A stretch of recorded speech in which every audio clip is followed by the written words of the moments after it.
Chapter 7. His Majesty the Scarecrow. I suppose every reader of this book knows what a scarecrow is, but Jack Pumpkinhead, never having seen such a creation, was more surprised at meeting the remarkable king of the Emerald City than by any other one experience of his brief life. His Majesty the Scarecrow was dressed in a suit of faded blue clothes, and his head was merely a small sack stuffed with straw, upon which eyes, ears, a nose, and a mouth had been rudely painted to represent a face. The clothes were also stuffed with straw, and that so unevenly and carelessly that his Majesty's legs and arms seemed more bumpy than was necessary. Upon his hands were gloves with long fingers, and these were padded with cotton. Wisps of straw stuck out from the monarch's coat, and also from his neck and boot tops. Upon his head he wore a heavy golden crown, set thick with sparkling jewels, and the weight of this crown caused his brow to sag in wrinkles, giving a thoughtful expression to the painted face. Indeed, the crown alone betokened majesty. In all else the Scarecrow King was but a simple scarecrow, flimsy, awkward, and unsubstantial. But if the strange appearance of His Majesty the Scarecrow seemed startling to Jack, no less wonderful was the form of the Pumpkinhead to the Scarecrow. The purple trousers and pink waistcoat and red shirt hung loosely over the wooden joints Tip had manufactured, and the carved face on the pumpkin grinned perpetually, as if its wearer considered life the jolliest thing imaginable. At first, indeed, His Majesty thought his queer visitor was laughing at him, and was inclined to resent such a liberty. But it was not without reason that the Scarecrow had attained the reputation of being the wisest personage in the Land of Oz. He made a more careful examination of his visitor, and soon discovered that Jack's features were carved into a smile, and that he could not look grave if he wished to. The king was the first to speak. After regarding Jack for some minutes, he said, in a tone of wonder, "Where on earth did you come from, and how do you happen to be alive?" "I beg your Majesty's pardon," returned the Pumpkinhead, "but I do not understand you." "What don't you understand?" asked the Scarecrow. "Why, I don't understand your language. You see, I come from the country of the Gillikins, so that I am a foreigner." "Ah, to be sure!" exclaimed the Scarecrow. "I myself speak the language of the Munchkins, which is also the language of the Emerald City, but you, I suppose, speak the language of the Pumpkinheads?" "Exactly so, your Majesty," replied the other, bowing. "So it will be impossible for us to understand one another." "That is unfortunate, certainly," said the Scarecrow thoughtfully. "We must have an interpreter." "What is an interpreter?" asked Jack. "A person who understands both my language and your own. When I say anything, the interpreter can tell you what I mean, and when you say anything, the interpreter can tell us what you mean, for the interpreter can speak both languages as well as understand them." "That is certainly clever," said Jack, greatly pleased at finding so simple a way out of the difficulty. So the Scarecrow commanded the soldier with the green whiskers to search among his people until he found one who understood the language of the Gillikins as well as the language of the Emerald City, and to bring that person to him at once. When the soldier had departed, the Scarecrow said, "Won't you take a chair while we are waiting?" "Your Majesty forgets that I cannot understand you," replied the Pumpkinhead. "If you wish me to sit down, you must make a sign for me to do so." The Scarecrow came down from his throne and rolled an armchair to a position behind the Pumpkinhead. Then he gave Jack a sudden push that sent him sprawling upon the cushions in so awkward a fashion that he doubled up like a jackknife, and had hard work to untangle himself. "Did you understand that sign?" asked His Majesty politely. "Perfectly," declared Jack. reaching up his arms to turn his head to the front, the pumpkin having twisted around upon the stick that supported it. "You seem hastily made," remarked the Scarecrow, watching Jack's efforts to straighten himself. "No more so than your Majesty," was the frank reply. "There is this difference between us," said the Scarecrow, "that whereas I will bend but not break, you will break but not bend." At this moment the soldier returned, leading a young girl by the hand.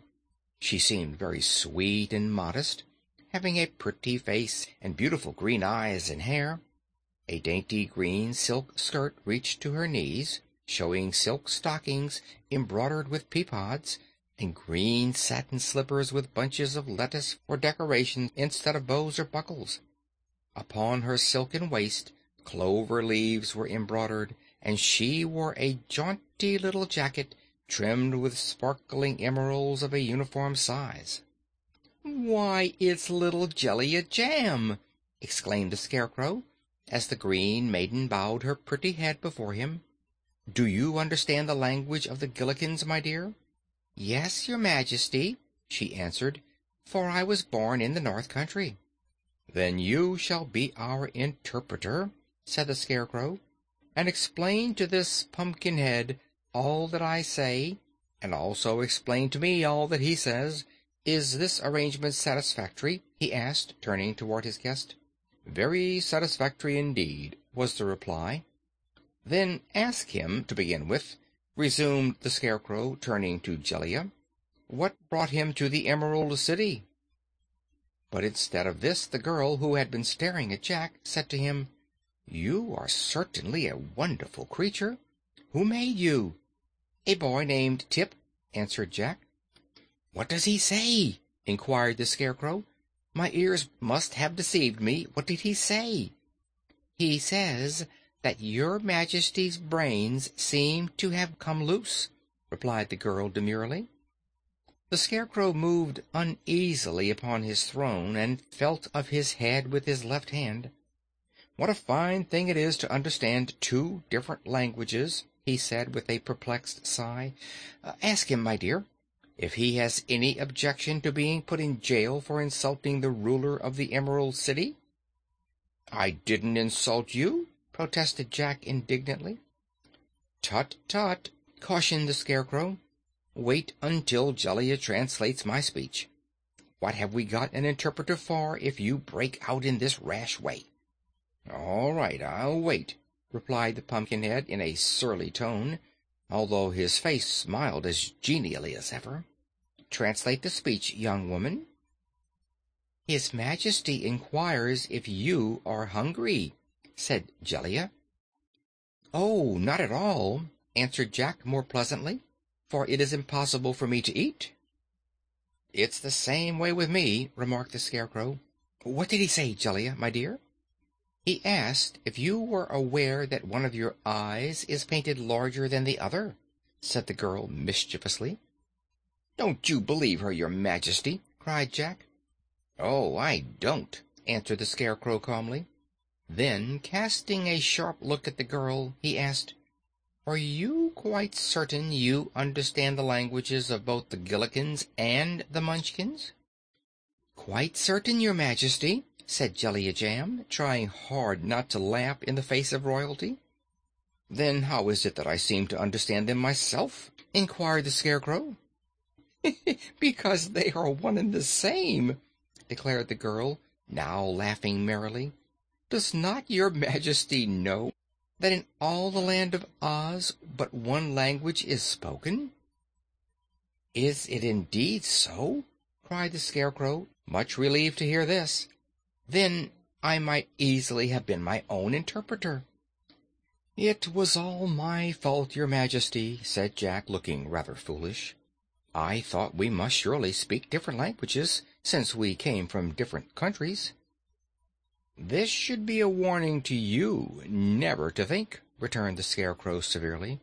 "For unless one can think wisely, it is better to remain a dummy, which you most certainly are." I surely am," agreed the Pumpkinhead. It seems to me," continued the Scarecrow more mildly, "that your manufacturer spoils some good pies to create an indifferent man." "I assure your Majesty that I did not ask to be created," answered Jack. "Ah, it was the same in my case," said the king pleasantly. "And so, as we differ from all ordinary people, let us become friends." "With all my heart," exclaimed Jack. "What? Have you a heart?" asked the Scarecrow, surprised. "No, that was only imaginative. I might say a figure of speech," said the other.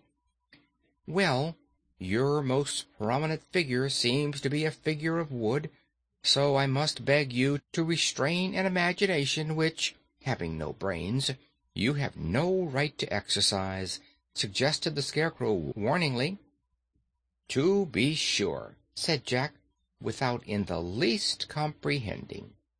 His Majesty then dismissed Jellia Jam and the soldier with the green whiskers, and when they were gone, he took his new friend by the arm and led him into the courtyard to play a game of quoits.